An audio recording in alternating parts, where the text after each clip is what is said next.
So he selected me to do it. And when the time comes, I am quite sure if it is ever discovered, if they ever find those scripts, they're going to find my story in that book. For that's the true story of the birth from above. You're not born by a change of consciousness, as the world teaches, that you're going to feel something different, and that's your birth. No, it's an actual birth from above. And the child is only a symbol of your birth. And you're born from above, which means from God. The word is anothin. It is from above, but it means from God.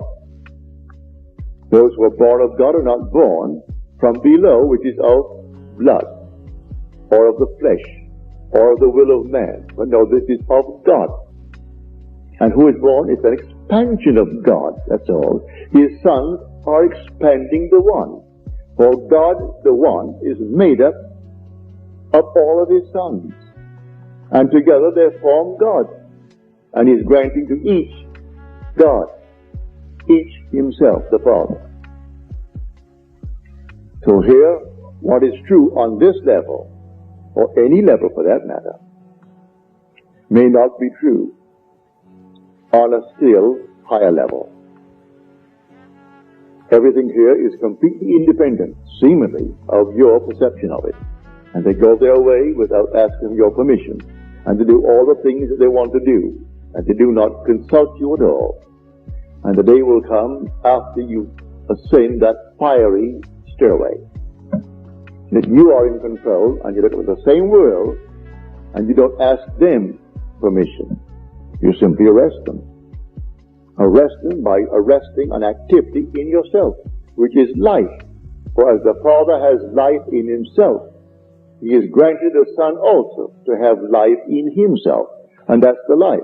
And the life is the light of men, the consciousness of men. And you simply arrest it. And it goes out. The light goes out. And there is no light in their eyes, no light in their body. They're dead. Just as dead as that table. You go and you look at them. And they're made of clay. Just like clay.